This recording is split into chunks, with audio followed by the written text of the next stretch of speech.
You want to start this thing up? Well, I think we've already started.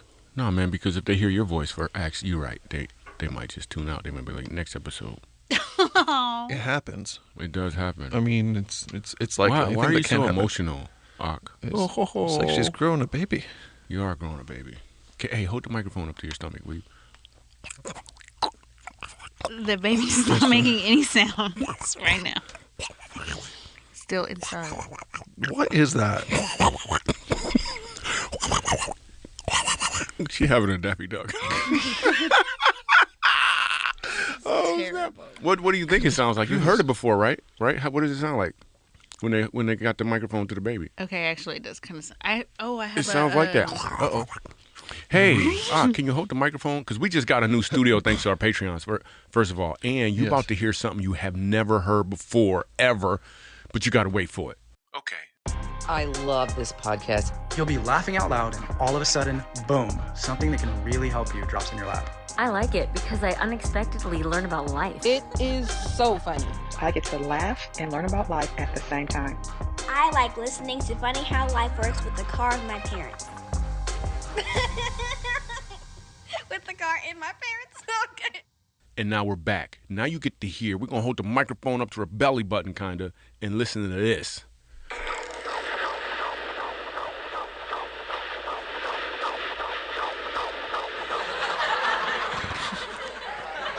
Wow, she got a bunch of babies in there.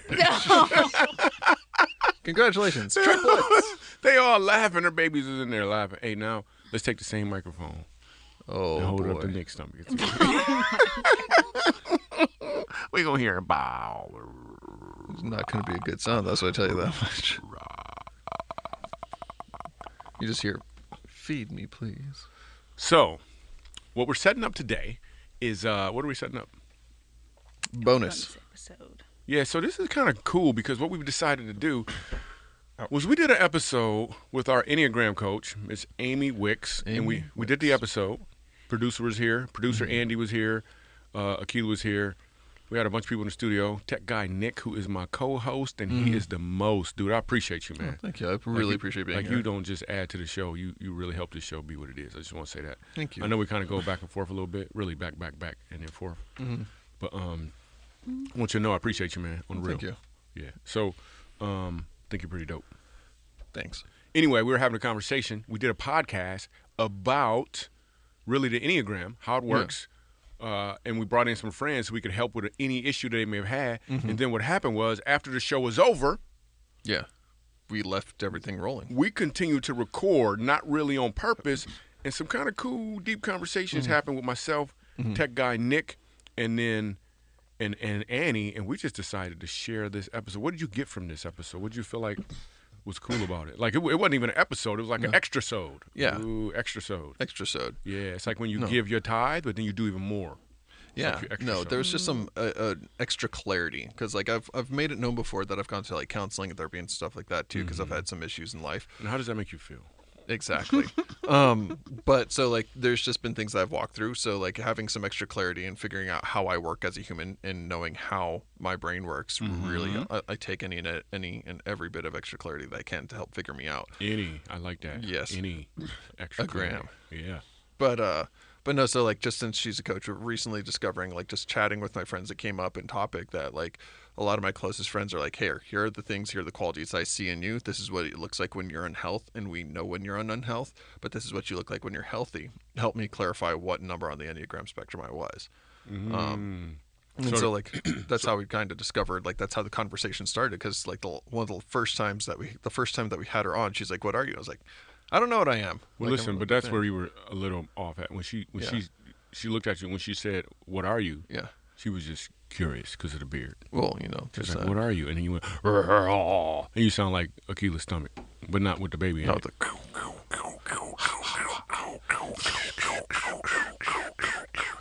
That was pretty good. I'm really good at sound effects. Wait. Which one is better? Close your eyes out. Close your eyes. All right, Nick, I'm gonna go over.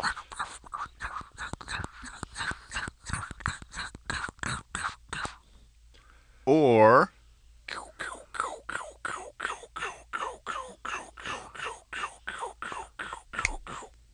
which one was better? Which one sounded more like a baby? The first one. Yeah. You're saying that because he signed your checks. That is awesome. You got Hey, paid, so what we're though. going to do is we're going to let you listen in as we had that extra conversation that was not premeditated Yep. with an Enneagram coach. Yeah. Check it. We got to play that Enneagram again. Maybe we'll do, we're going to play that again. Especially, did you write down the new rules that she came up with too? Yeah. The new outline? That's great. I like that a lot. Health and unhealth. Side note, discovered what I am. Yeah. Yeah. What are you? One. You're a one? Yep. No. You're not The a people who know me best one. were putting it out very plainly. They were putting it out very plainly to me because an unhealth is where they saw it come out. Oh. Yep. The The unhealth. 4. Yep, the unhealth of the 4, but when I'm also super healthy, flying over to the 7. Yeah. Yeah, Nice. No, So I'm really. kind of curious, what does the 4 look like for you? Because I work with women, Yeah. so I can see the 4 in women a little bit easier than I can in men. Hold on here. Let me. Ooh, yeah, you shouldn't be looking at men like that anyway, Amy.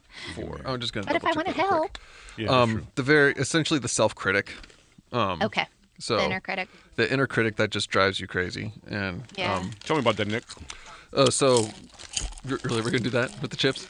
No, the inner critic of just wanting excellence and wanting to do things the best possible way Yeah. that you Okay. can, but also tend to have I slip off to the wings of the 9 and 2 quite a bit, just because I do like peace, but I also want to help everybody else. But the unhealth of going super self-detrimental Yeah, I see that a lot. is that's where the inner critic comes in.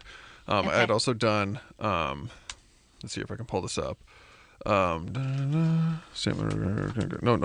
that's not it. Is this supposed to be your inside thoughts? No, I'm trying to find. There's this thing I did when I was going through counseling a while ago. I'm trying to find where it is. So, Amy, I'm kind of curious to know how it looks to work with Michael, with you both being ones. Yeah. Obviously, there's a good chemistry where you can riff and go to that self-defacing, place almost, where you're saying what everyone's thinking, and you're able to laugh at it. But does that feel challenging sometimes though? Because if he's could be critical and you could be critical. It can be to a point. You have to. You know, I can hear you. Yeah, Right, Amy. I'm still here. I'm just playing. I do help leadership teams with this sort of thing because I think it's apparent that I stand up by what I say. I was like, I stand by what I say, regardless of like good, bad, or indifferent. That's what I do. Wait, is this the one? Yes, cool. Sorry. So I did this thing called temperaments a while ago when I was going through counseling. Oh, nice. So this temperaments. What is temperaments, Amy? You want to break that down for me? Oh, I'm not fully studied Yeah, I in don't it, know but what that it's is at definitely a better understanding of how you engage in conflict and stuff like that. Yeah. So you have basic areas like how you show compel, like how you like your area of control, your area of inclusion, your affection, all that other stuff.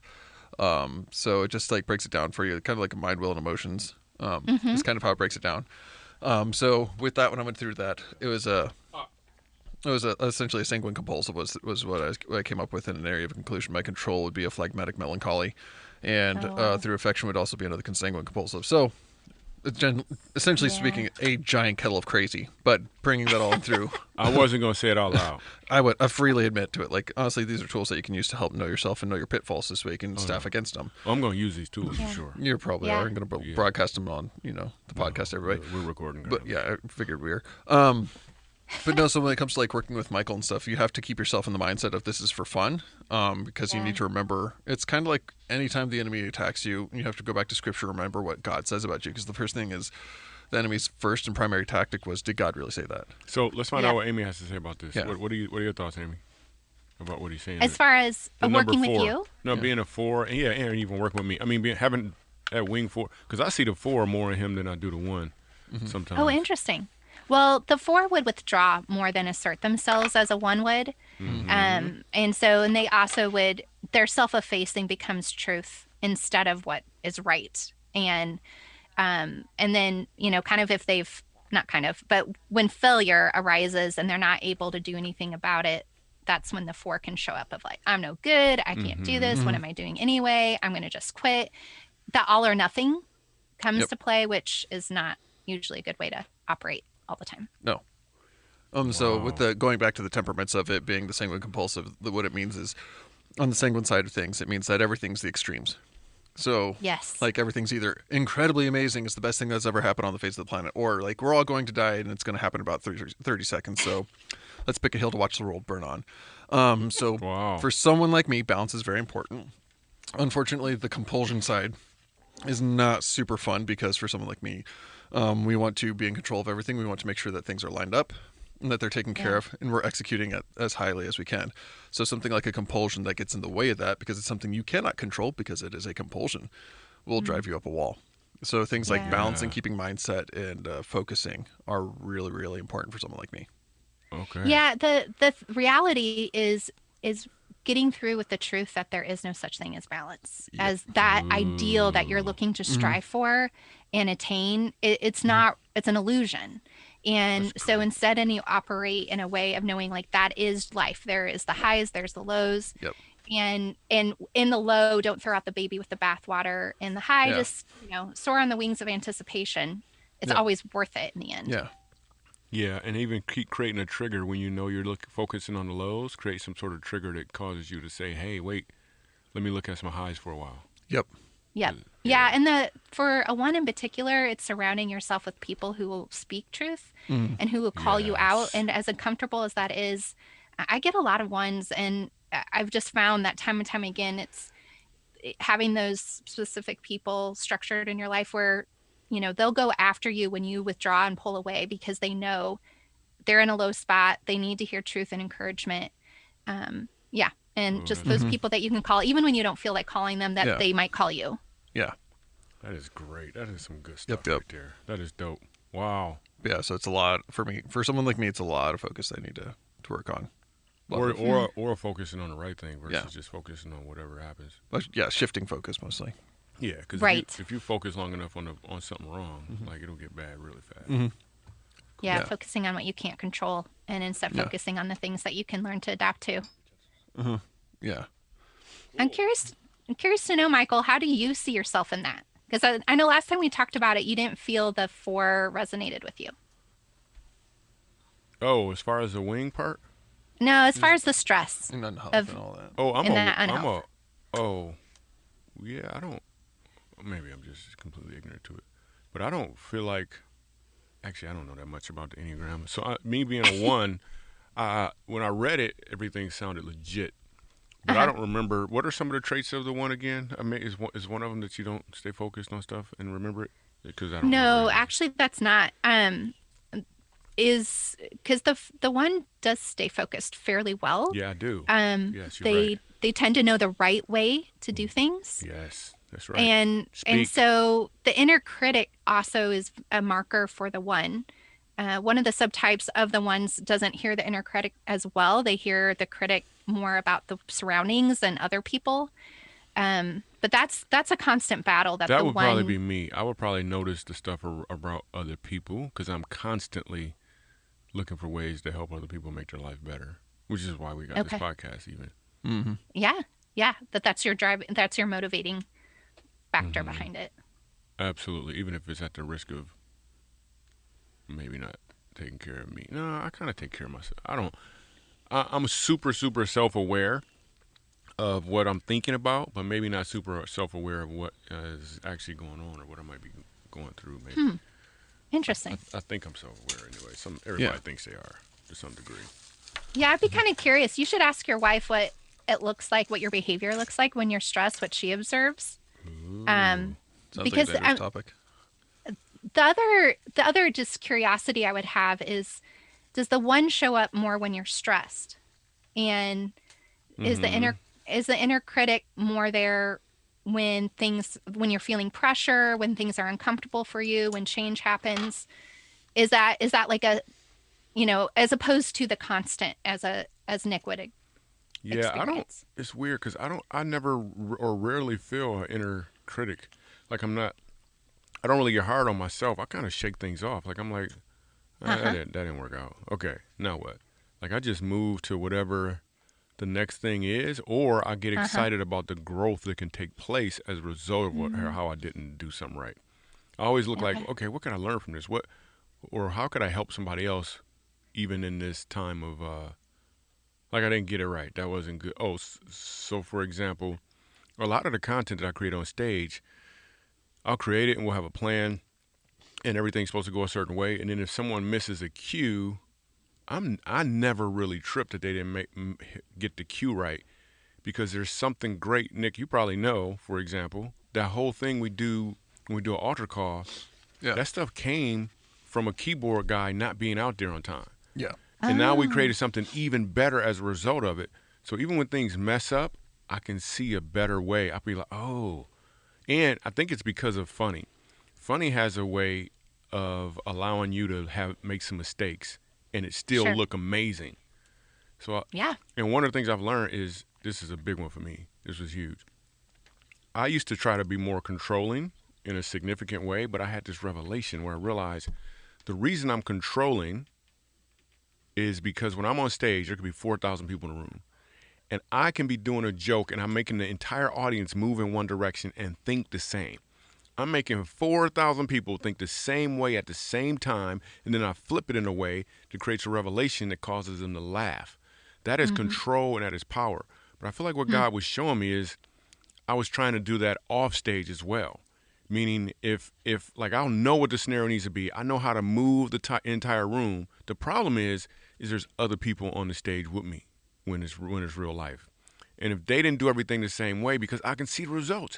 I know how to move the room. I know we're going to laugh. I know it's going to be awesome. Or I know we're going to be moved, or we're going to get this thing done. But there's other people there with me. And if I can't control them, then I can't control the outcome. And I think what God was showing me was, this isn't the stage. You need to let the outcome be what it is and drop your shoulders. So now I'm way more relaxed. Like I get it now. I understand the difference between the two. Even though I can get the results on stage, but at home and with my family and my loved ones, I need to be okay with the results that are, and then just help people get to whatever that better place is for them. That's really helped me a lot. Wow, that's amazing. Yeah, okay, so I'm kind of curious because I just want to poke at this a little bit more, if I'm allowed. Ooh, yeah. The childhood messages are really experiences of the experience we had as a kid and the messages we heard or we thought we heard. We didn't necessarily hear them verbatim, but that's how we interpreted events. So for the one, they heard it's not okay to make mistakes. Does that resonate with you? Absolutely. Yeah. Yeah. Both of you? Yeah, if I made a mistake, I was going to get a whooping, a spanking. Well, not a spanking. My parents didn't spank. They whooped. No, I got whooped. Yeah. And spanked. Spanked by my mom, whooped by my dad, and then eventually I figured out timeout. Isolation works best on me. Timeout? You had timeout? That drove me crazy. Man, we couldn't even afford timeouts. The question is, did you get the belt? I did. Yeah. I knew how fast it took for my dad's belt to clear belt loops. Didn't matter how fast I run, he's still going to get me. It was my dad would whoop us, and he would make me do some work. Like I had to sweep the alley one time. It's a gravel alley. How you sweep a gravel alley? How do you sweep that? Exactly. My dad was like, I don't know. You're going to figure it out. And I'm sweeping the alley. It took me like a month to sweep that alley. People looking at me like, this kid is crazy. It's gravel. Yes, but you're right. I had to get it right for sure. And it was really me trying to please my dad. But now, as a grown man, I ain't have to. My dad loves me. Like I was working, and even now I can see that showing up, even with my relationship with God, where I would work really hard thinking I had to please him. But then I realized, oh snap, I don't have to do this. Let me sit myself down. Yeah. Man, that's awesome. I mean, just how you stay and as genuine, authentic as you are, you've done the work, and the Lord has really transformed that adapted self to be authentic in a way that is pretty awesome. And it's just a great example to be like, oh yeah, you don't have to live in that inner critic or that drive to perfection. So yeah, not even a little bit. In fact, if my downsides show up, I get excited about it because two reasons. I can find funny there if I'm on stage or I can teach from it. So I'm learning from it, I'm teaching from it, and there's funny there. Like that is gold to me. Yeah, like, that's a superpower of the 7, which obviously shows that that's the growth that you're experiencing, that you can reframe those circumstances instead of feeling like, oh my gosh, how can I recover from this? You just do, because you see that it's possible. That's amazing. Yeah, and I can see the path like immediately, even though I may not take it. Plus, my wife is so awesome, and I got access to people like doggone Amy Wicks. This is so dope.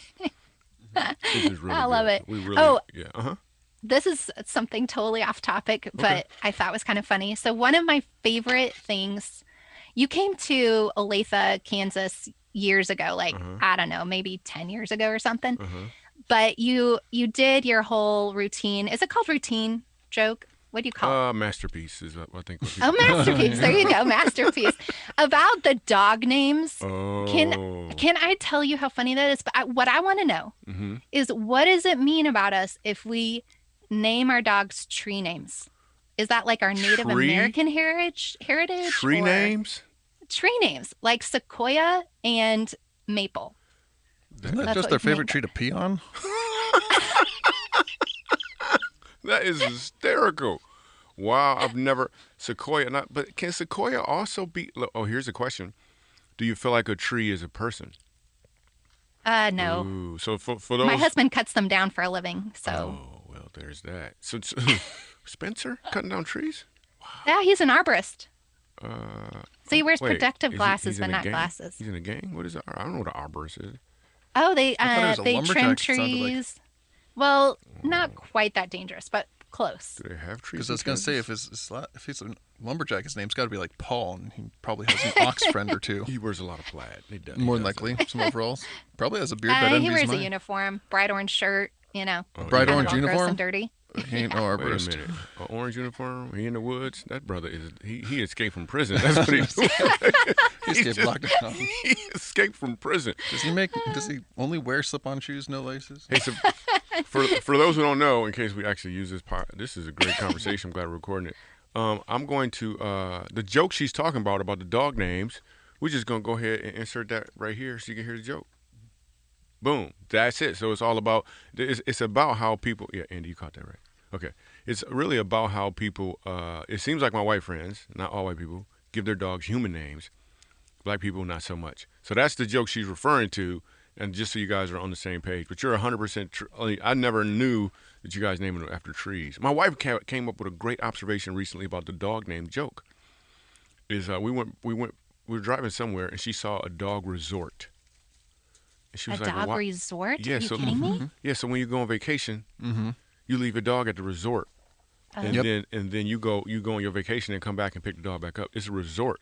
There's one near my house. Listen, man, I can't afford a vacation, much less a resort that's what I'm saying. for my dog. Resort for your dog. But here's my thought process. And Amy, I feel like if you give your dog a human name, you would send him to a resort. Oh yeah. But if you name him after a tree, you're probably just going to tie him to itself, right? and or hope find someone that you could just trust. work it out. But I realize I think it has something to do with once you name your dog, they become more like a person.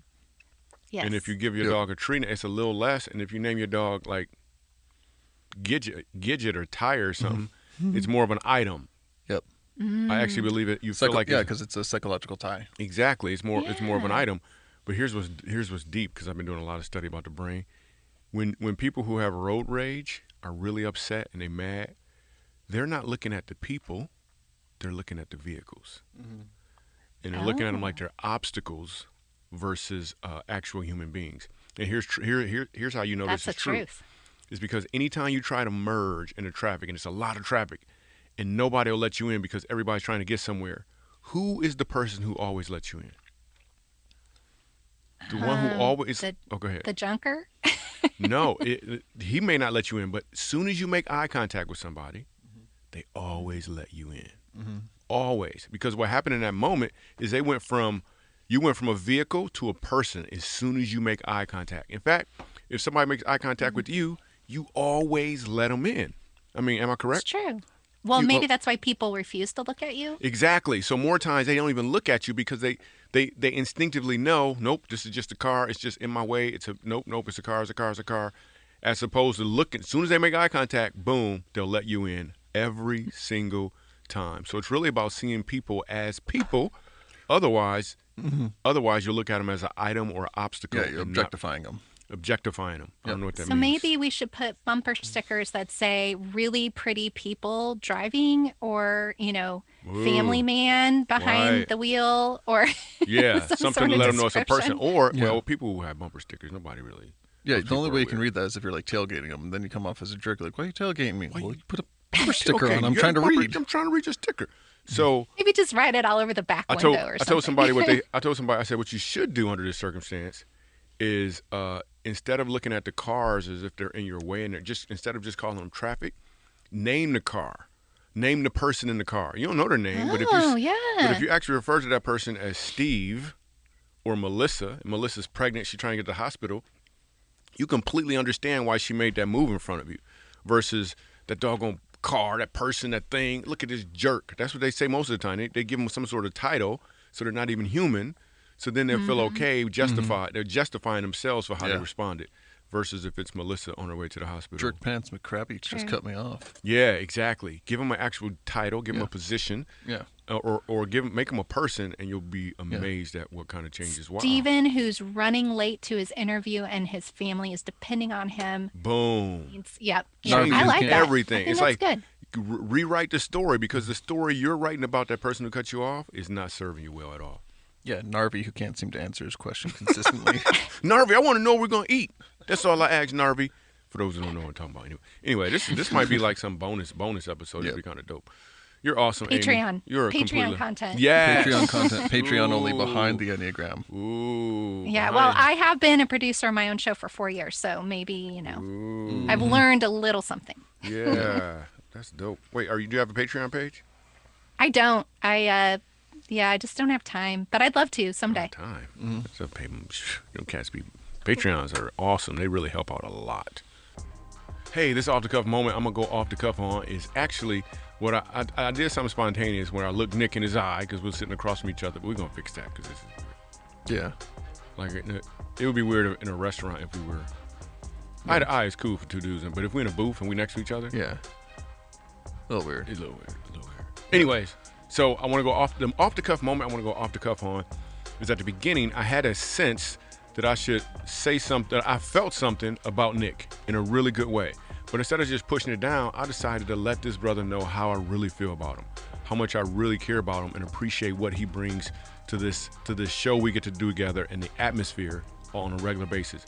So instead of just pushing to the side or saying, "Hey, I'll do it later," I just made the choice to do it right there in the moment. And everything I said is completely true. I really feel that way about you, Nick. What about you? Has there been some times recently where you felt like you should have said or did something nice for somebody, but you just pushed it down, figured, oh, they already know it? Or maybe you figured, well, I don't necessarily, I don't want to do it now. Maybe I'll wait. Listen, here's what I want to say to you. Don't wait. Do it right now. Like do it right now. Like now. As soon as this podcast is over, or pause it right now, call that person, send a text, shoot the email, write the letter. You have no idea how much they really need to hear from you right now. The fact that you felt that in your heart means it needs to be displayed right now. So do it. You'll be amazed at what effect you could have. Appreciate you. We love you. It is funny how life works. Hey guys, don't forget to leave a review. What happened to your voice? Important. What happened? It kind of like an octave. A couple octaves. Hey guys, listen. Don't forget. Don't forget. You can't even tell who this is. Right I did not know we had the budget for Eddie Murphy from Beverly Hills Cop. Yeah. I'm not gonna fall for a banana in the tailpipe. I'm not gonna fall for no banana in my tailpipe trick. I've never seen that movie. You've never seen what? It's like a classic. You've never seen Beverly Hills Cop? Mm-mm. Oh my god! It's time for her to go. That is one of the best movies. Axel Foley? Axel. You don't know who Axel Foley is? Nope. Listen, when you go home and you're on leave because she's about to go on pregnant. Yeah. Leave. On pregnant leave. Yeah, I'm pregnant. Maternity leave. There's two movies you gotta watch. Well, first you gotta watch Sophie Dad again, just because. So, for those who don't know, I gotta buy it again. For those who don't know, Sophie Dad is a movie I starred in. Right? If you haven't seen it, you really should. It's a movie. And then number 2 movie, you gotta watch Axel Foley. Number 3, remember, 24 Hour Love. Oh yeah. Have you seen it yet? No. You tripping? You gotta watch it. I do. I keep forgetting. Not because it's great, by the way, because it is doggone. Well, no, I just want you to watch it. Okay, so with that being said, what are we doing? We have our excuse me. We have our call to action that we're telling everybody to do something right now. Oh yeah, we want them to take action. Yes, we do. Hey, join us on Patreon if you want to. That's an action. That is a great action. That's a really good action. Because Miss Action if you're nasty. Remember that? That's what Janet Jackson used to say. I'm sorry, What she Jackson. said. She said Miss. Okay, go. I just said, I'm sorry, Miss Jackson. Sorry, Miss Jackson. I'm for real. You gotta weave. Okay, you guys can become an opener Opener. on Patreon. Just go to patreon.com/Michael Jr. And you get access to behind-the-scene photos, unreleased footage and content. You get a bunch of cool stuff as an opener, as a Patreon opener with Michael Jr. So we're gonna give you access. We'll maybe shout you out on the show, yo. Boom. And we're gonna give you a name your price CD. You name your price. You go to michaeljr.com/CD. Name your price. It could be free. No matter what you want it to be, it's yours. Do it. It's yours. It's yours. We love you. It's yours.